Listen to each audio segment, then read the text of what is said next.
quiser, quiser até... vou mandar para onde? Para o grupo, o GP Estudo? Pode Ou ser, para o pode seu? ser. Pode mandar no meu pessoal mesmo. Tá. Aí você, não, se quiser me chamar qualquer hora para testar também, pode me chamar, não tem Oh, problema não. legal. Vamos fazer um teste mesmo. Tá. Então, eu mandei aí. Ok. Tá. Eu apertei um negocinho aqui, eu saí da sala, peraí. Ah, não, peraí.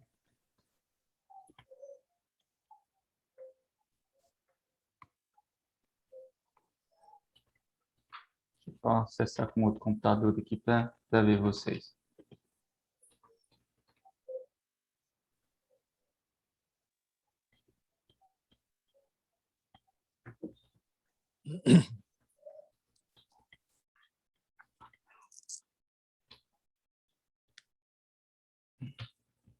Então, ótimo, vamos lá.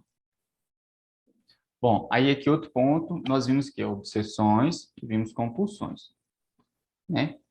Ô, Ah, Camilo, inclusive esse ponto que eu até achei que que eu queria ressaltar, né? uhum, De ressaltar o que você tinha dito sobre o transtorno mental, porque eu acho que, assim, para a gente não, talvez não ser levado, né? Até atendendo ao que você ressaltou, né? Como sendo o importante de olhar sobre está ou não está causando transtorno, né? Que às vezes a gente está no site terapêutico e pode ser pego assim, ó, vendo uma pessoa com determinados comportamentos, pode ser levado, né, no ímpeto digamos assim, já achar que tem um caminho a trilhar sem antes verificar o quanto aquilo está sendo sofrimento para a pessoa ou não, querendo interferir ou intervir de forma acreditando estar ajudando, né? Eu acho que o ponto me parece que veja se faz sentido. Primeiro verificar o grau de felicidade da pessoa, independente das coisas que ela faz, né? E o grau de transtorno daquilo que está sendo, digamos assim, apresentado ali, trazido ali, seja como demanda, seja queijo. como queixa, né? Aí aqui, Fernando, é bem melindroso, porque nós temos os quadros com insight e sem insight. Por exemplo, se eu tenho lá o meu cliente lá, ele não tem insight com relação ao transtorno obsessivo compulsivo dele. E ele mora sozinho. E ele não tem uma comunidade ali verbal para ficar dando, é, servindo de referência, né? E ele não tem Então, insight. mas Aí, aí entra naquele ponto que eu falei, quer dizer, é, o fato de não estar sendo um transtorno para ele, por exemplo, nesse exemplo que você está dando aí, não significa que eu não deva trabalhar o uhum, assunto para uhum, verificar se aquilo é aquilo mesmo, né? O que eu uhum, estou dizendo é para eu não partir de um pressuposto de que aquilo é um problema para ele, né? É só isso. uhum. O que eu estou levantando é aquilo está ali apresentado. Eu não vou deixar de abordar, eu não vou deixar né, de, de verificar reflexões dele sobre aquele tema, já que, como você falou, ele pode não se dar conta justamente porque ele está numa situação que aquilo não se tornou um problema, né? Ou a Eu só, ausência o de meu, insight, né? Que eu, no caso que eu estou então, falando, é da ausência de insight, assim, ó. isso. Pode ser que seja um problema para ele, só que ele não percebe daquela forma.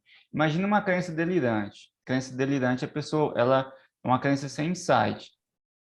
Então, se você for esperar que o seu cliente faça o reconhecimento do quadro dele como adoecido, você não vai tratar ele. Isso, então, mas não estou dizendo para esperar, é isso que eu estou Uhum, falando.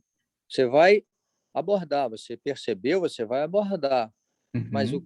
o meu receio é que a gente, digamos assim, eu não quero partir já de um pressuposto de que aquilo né, um problema em Encaixa, si. enquadrar ele, né? Uhum. Exato. É, Só esse o receio, mas a eu gente acho que tem que ser precisa ter. abordado.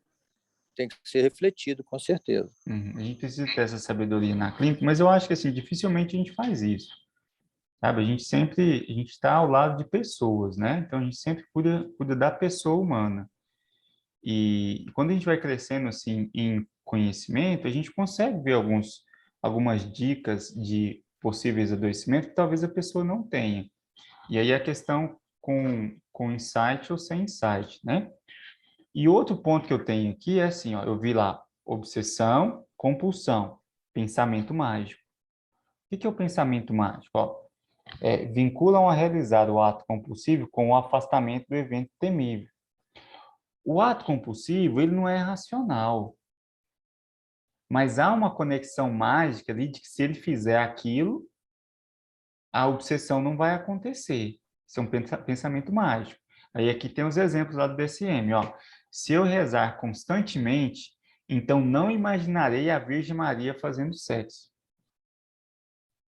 Esse é um pensamento, essa conexão causal, se então, isso aqui é um pensamento mágico. Se eu der 15 voltas no quarteirão, então ninguém da minha família vai morrer. E é esse pensamento mágico que eu estou falando assim, ó, ele é uma crença, a pessoa acredita e ele faz. Só que ele é chamado de pensamento mágico por isso, porque a conexão causal aqui não existe, né? Se eu me lavar constantemente, não terei câncer. Não tem relação alguma. Mas ele tem esse quadro de pensamento mágico, ele acredita nessa relação.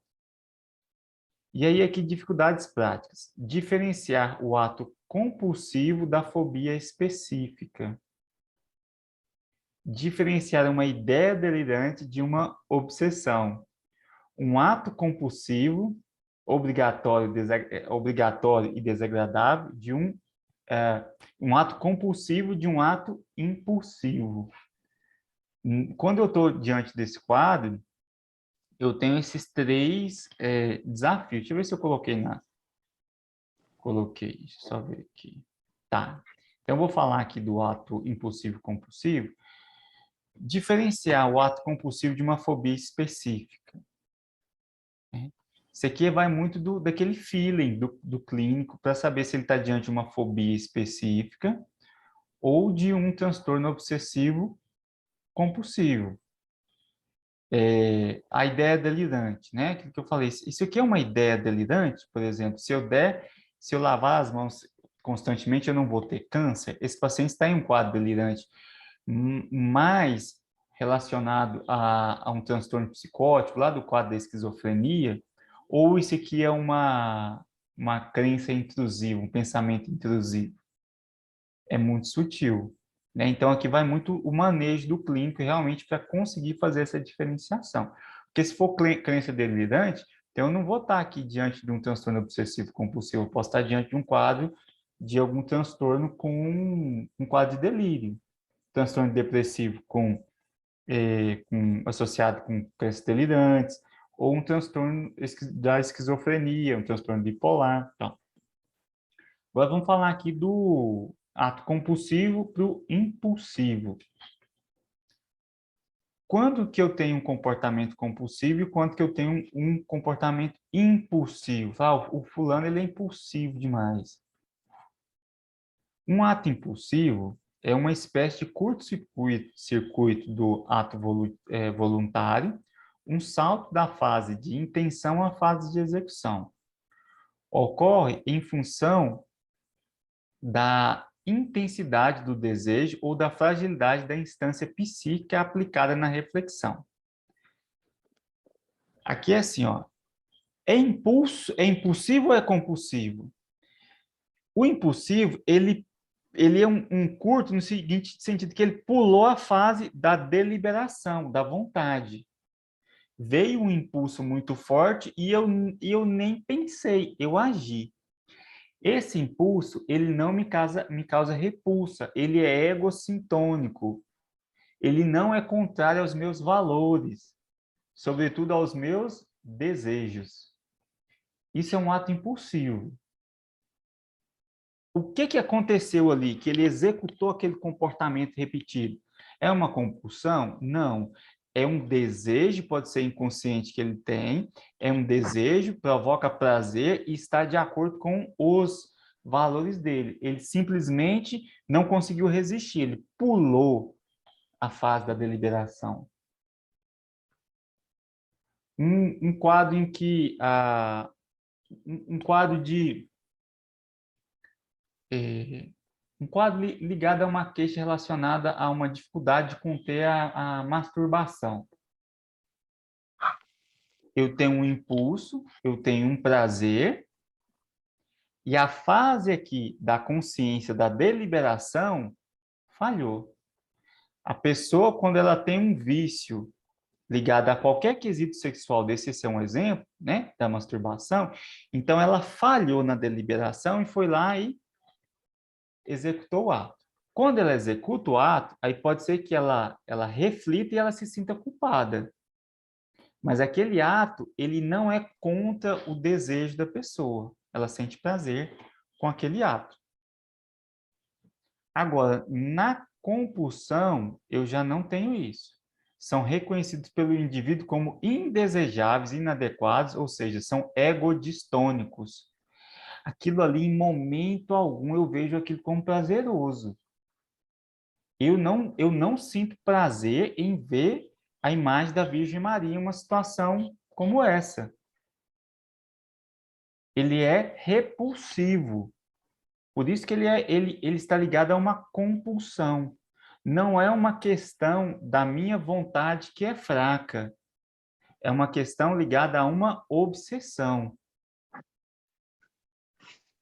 Então, eu tenho a repulsa, ele é egodistônico, e há uma tentativa de frear e deter essa obsessão.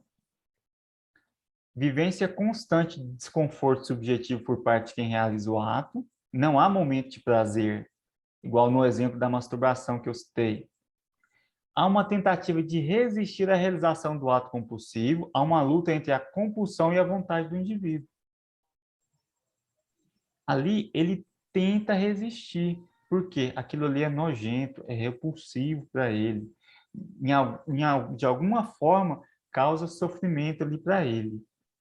Mas ele precisa, ele não consegue, lembra que eu disse no início, vem lá a pressão da compulsão, pressão da obsessão, né? E aí vem a vontade de trabalhar aqui em tentar reter a obsessão e ela não consegue. E aqui vem o comportamento compulsivo, seja privado ou compartilhado, público, né? Tranquilo? Tá claro? Tá, né? Sim, Márcio, tá sim. Então tá, ó. Beleza. Uma sensação de alívio ao realizá-lo, que logo é substituído por desconforto subjetivo e pela urgência em realizá-lo novamente. A compulsão, ela é cíclica. Eu venho a obsessão. Aí eu realizo o ritual. Ali eu experimento um alívio daquela tensão psicológica. Reduz a ansiedade, reduz aquela angústia. Só que na sequência, inicia o ciclo novamente. Eu tenho a intrusão, eu tenho a crença novamente invadindo. E aí, novamente, eu vou executar o comportamento. Estou tendo prazer? Não. Se eu tiver prazer aqui nesse ato, aqui nessa configuração, eu saio do toque e vou para algum outro quadro ligado mais ao controle dos impulsos. Tá? Então, aqui é a diferenciação. Obsessão, compulsão. A obsessão não causa prazer. A compulsão é uma resistência à obsessão. Ele vem com ato de resistência e aí ele é auto-reforçado. Por quê? Eu venho com aquele ato, ali eu experimento alívio. Quando eu tenho um alívio, eu não reforço. Né? Se a gente for pensar no reforço aqui, quando eu tenho alívio, eu tenho um reforço negativo pela retirada da tensão. Retirei o sofrimento. Então, eu tenho um reforço. Reforcei a compulsão. Então, um mecanismo que auto se reforça através do reforço negativo. Só que eu retirei, aliviei, me senti bem, voltou o ciclo novamente, e aí segue. Tranquilo, né, pessoal? Vamos lá agora falar já um pouquinho de cada um. Nós vimos lá os 5, né? Então, vamos lá no toque, que é um resuminho, e depois a gente entra nos critérios, tá? Toque, transtorno obsessivo compulsivo. É caracterizado pela presença de obsessões e ou compulsões. Obsessões são pensamentos, impulsos ou imagens recorrentes e persistentes que são vivenciados como intrusivos e indesejados, tudo aquilo que nós vimos, né? Enquanto as compulsões são comportamentos repetitivos ou atos mentais que o indivíduo se sente compelido a executar em resposta a uma obsessão ou de acordo com regras que devem ser aplicadas rigidamente. É tudo que nós falamos aqui, nós caracterizamos até aqui o toque. Agora vamos passar o resuminho de cada um dos outros transtornos que estão nesse grupo, nesse capítulo. Dismórfico corporal. E a gente vai entendendo em que momento que a gente tem ali uma obsessão. Ó, transtorno dismórfico corporal é caracterizado pela preocupação com a percepção de um ou mais defeitos ou falhas na aparência física que não são observáveis ou parecem apenas leves para os outros e por comportamentos repetitivos. Aqui eu tenho a compulsão, ó. Verificar-se no espelho, arrumar-se excessivamente, beliscar a pele, buscar tranquilização ou atos mentais. Comparar a própria aparência com de outras pessoas, constantemente ali comparando a sua aparência com outra pessoa, em resposta a preocupações com a aparência. Vocês conseguem ver de forma clara onde está a obsessão e a compulsão no dismórfico corporal? Obsessão, aparência. Algum ponto da aparência dela ali, ela travou. É uma obsessão, é intrusivo. Constantemente invade. Meu queixo é desproporcional. Constantemente, novamente, intrusivo. Eu tento me livrar. Meu queixo é desproporcional. E aí, eu entro em um comportamento compulsivo para tentar me livrar da obsessão. E aí, o comportamento compulsivo, ele está o quê? Beliscar constantemente no espelho, arrumar excessivamente, tudo isso, né? Todas essas compulsões que estão ligadas a alguma percepção de defeito. E aí essa percepção de defeito, o que que ele traz aqui, ó? É uma percepção de defeito que o indivíduo tem. As outras pessoas olhando não percebem aquilo como grave da forma com que a pessoa percebe. Não estamos falando aqui de um defeito real, né? De uma desconfiguração da aparência da pessoa real. É uma percepção compulsiva que a pessoa tem, causa um extremo sofrimento, e aí eu venho um ato compulsivo, no mesmo sentido, para tentar reduzir. Tranquilo?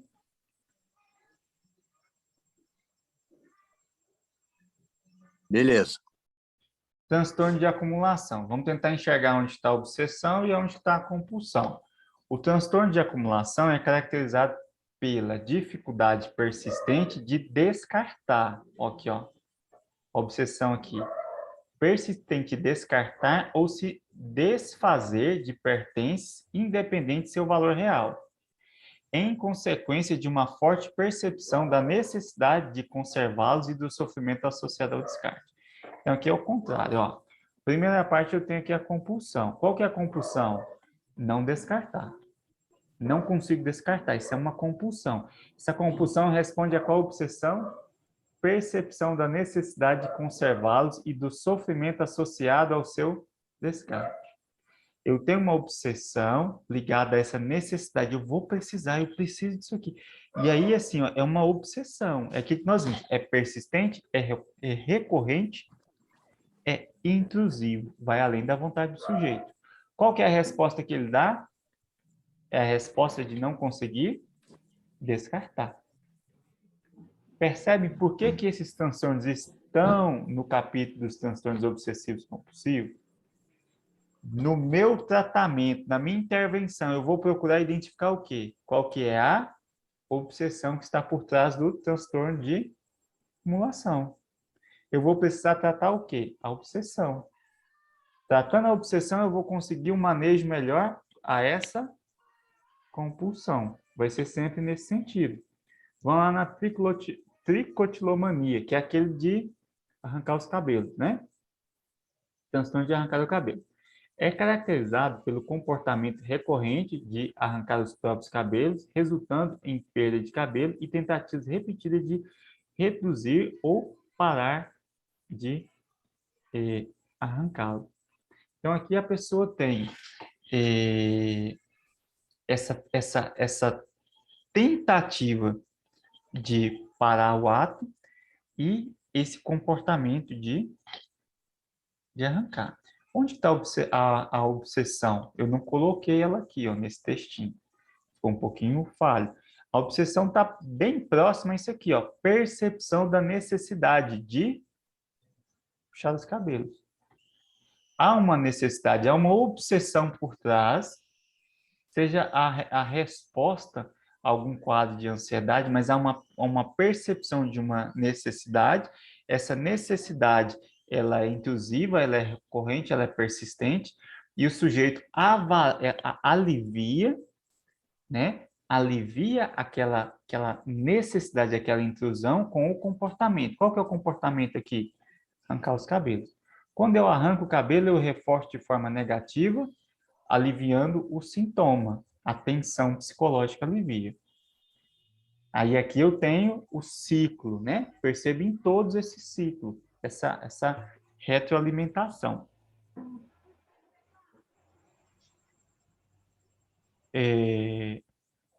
Transtorno de escoriação, e aí dos resumos é o último.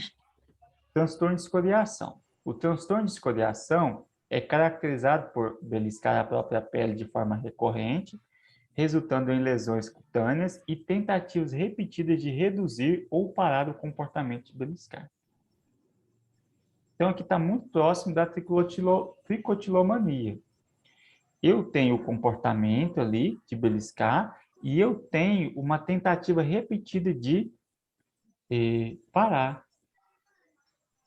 Né? Eu sinto essa compulsão de realizar esse comportamento, isso me causa sofrimento, que são as escoriações,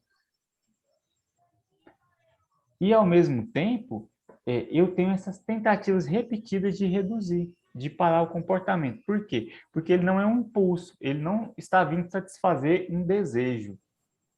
Ele é uma resposta a uma obsessão que me causa sofrimento. É indesejada, é intrusiva, é persistente, é recorrente. Tá, aqui tem mais uma parte. Ó.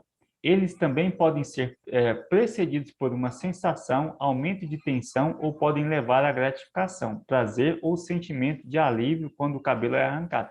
É a gratificação, é o reforço. Né? Todo toque tem um reforço. E aí aqui a gente precisa ter um conhecimento de teoria da aprendizagem clássica, porque houve uma aprendizagem aqui. Há um reforço de um comportamento aqui que eu vou precisar trabalhar. E esse reforço aqui, ele é um reforço negativo porque ele está retirando. O que é aqui? Ó? O alívio, a retirada do sofrimento. Quando ele retira o sofrimento, esse comportamento de arrancar o cabelo é reforçado. E aí eu entro naquele quadro no quadro cíclico. Tá, aí aqui a gente já entra para critério. Pessoal, e aí? Aqui a gente vai encerrar já nesse ponto, tá? Não vou avançar. No próximo encontro a gente já começa a bater critérios. Vamos passar nos critérios de diagnóstico. Se eu quero olhar e diagnosticar transtorno obsessivo, né? Esses que nós vimos, aí a gente vai ver os critérios. O que vocês acharam até aqui? Quem quer compartilhar, ajudar? Pô, claro, entendeu? É isso mesmo que vocês já ouviram. Prática clínica.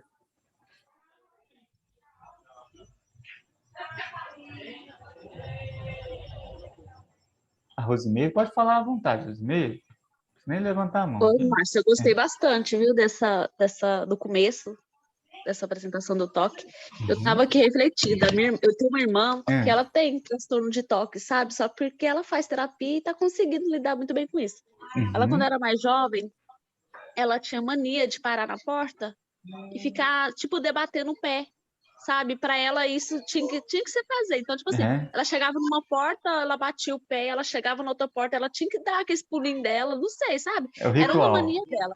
Tipo, era um ritual, exatamente. Você tava falando aqui, eu tava prestando atenção. Falei, gente, como que pode, né? E tipo assim, era assim constante. A gente brigava tanto com ela, sabe, sobre isso.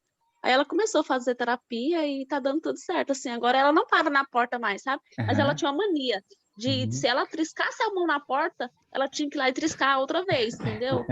Era incrível, assim, a gente ria da cara dela, assim. Hoje não, hoje a gente Aham. estuda, né? E eu explico para todo mundo que não é assim, a gente não pode rir, a gente tem que ajudar. Uhum. Que é um É bem sofrimento, interessante. né?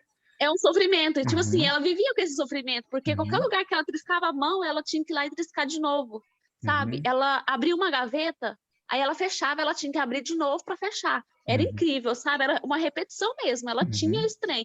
Igual chuveiro mesmo, às vezes assim, quando eu era mais nova, eu banhava com ela, porque era irmã, né? Uhum. Aí, tipo assim, ela ligava o chuveiro, ela desligava e ligava de novo. Aí eu ficava doidinha, falava pra minha mãe, essa menina é doida, sabe, quando eu era mais nova. Mas ela tinha essa mania de repetição, tudo que ela fazia 2 vezes, Olha sabe? A só. gente não entendia, né? Então, tipo Uhum. assim, eu tava vendo aqui, eu falei, gente, como é interessante, né? Aí, tipo, hoje a gente cresceu, a gente estuda muito, e hoje ela faz terapia, sabe? Então, tipo Uhum. assim, hoje ela desenvolveu super bem, hoje ela não para, não importa Uhum. mais, mas hoje ela ainda faz terapia. Uhum. Muito bom. E aí, do seu relato, assim, é evidente a necessidade, né, Rosimeire? Sim. Não é uma vontade dela de repetir aquele tocar na porta, é uma Não, ela falava necessidade. pra gente, ela falava assim, gente, eu não quero fazer isso mais. Ela, depois, assim, quando ela cresceu mais, sabe, Uhum. ficou adolescente, ela falava assim, eu não aguento mais isso, mas eu preciso fazer isso. Sabe, era uma coisa, tipo, da mente dela que falava pra Uhum. ela, você tem que ir lá e abrir de novo a gaveta e fechar de novo, porque Uhum. você abriu uma vez, você tem que fazer isso 2 vezes. Então, tipo assim, ela falava pra gente que na mente dela, ela tinha que fazer tudo repetitivo. Olha Gente, eu só. falava assim, mas por quê? Ela, não sei, vem na minha mente que eu tenho que abrir de novo a gaveta e fechar. Que eu pego a Uhum. colher, eu tenho que colocar ela de novo e tirar. Eu falava assim, nossa, que incrível isso, assim, Uhum. depois que a gente vai estudando, que a gente vai ver, sabe? A E, gente e- ria tanto dela quando era criança. Hoje eu vejo que é muito ruim isso, que a pessoa pode passar por outros transtornos, né? Mais graves, entendeu? se pode desenvolver comorbidades, né? Sim, também. E, mas assim, foi muito bom a sua partilha, porque ilustrou muito bem. Dá para a Uhum, gente perceber aonde que está aí a obsessão, né? Tem uhum, algo me falando que eu preciso fazer, sim. é recorrente, é persistente. A gente falava até para ela assim, quem tá te falando isso? Ela, não sei, ninguém tá falando, mas vem na minha mente, sabe? A gente perguntava para ela assim, a gente ficava pensando que eram algumas vozes, né? Uhum. Alguém tava falando para ela repetir, ela, não, vem na minha mente que eu devo fazer isso. Que ela Uhum. parava na porta e ela tinha que voltar um pouquinho para trás e ir de novo na porta, sabe? E a gente falava assim, para que isso? Ela, não, vem na minha mente que eu tenho que fazer isso de novo. Aí a gente ficava assim, que estranho. A gente falava, tem alguém falando com você? Tem alguma voz? Ela, não, vem na minha mente que eu tenho que ir lá e abrir a gaveta de novo e fechar. Quando ela tá no banheiro, ela tinha que abrir a torneira do banheiro e fechar, sabe? Isso era repetitivo. Tudo que ela fizesse, não, ela tinha quando era mais nova, ela tinha um problema assim que ela vestia a roupa, ela tirava e colocava de novo, sabe? A gente ficava assim, gente, para que isso? A gente ria até dela, porque a gente era tudo pequeno, Aham. adolescente, mas tipo assim, às vezes ela escovava dente 2 vezes, sabe? A gente Olha via que só. era sofrimento. E quando a gente foi crescendo, virando adolescente, que a gente foi vendo, falou assim, mãe, não tá certo. Aí foi que ela começou a fazer tratamento e tal. Aí que ela descobriu que ela tinha toque, sabe? É, É bem interessante isso. e aí o bom é assim que tem tratamentos bem estabelecidos, protocolos assim, bem estabelecidos que conseguem Uhum. realmente aumentar a qualidade de vida do sujeito. O Sim, toque, né? Ele precisa de um manejo por parte do clínico, porque assim o clínico, para trabalhar com toque, ele tem que ter um conhecimento do toque, né? E até as intervenções, assim, para propiciar, quebrar esse reforço, né? Essa relação ali de reforço. Uhum. Então, tem que estudar. Quem quer trabalhar com toque, está com um paciente com toque, realmente quer contribuir para que ele consiga vencer essas obsessões, tem que estudar e compreender como que são feitas essas intervenções. Terapia suportiva, simplesmente dar suporte e conversar com a pessoa sem exposição, dificilmente dá resultado para toque. E aí aqui é pesquisa. Tem que ter exposição. Mas aí a gente já Sim. começa a fugir e falar de tratamento, né? Pessoal, vamos encerrar por aqui. Se alguém quiser fazer, alguém quer fazer mais algum comentário? Tranquilo? Então vamos encerrar por aqui. E aí na semana que vem, a gente já começa com os critérios.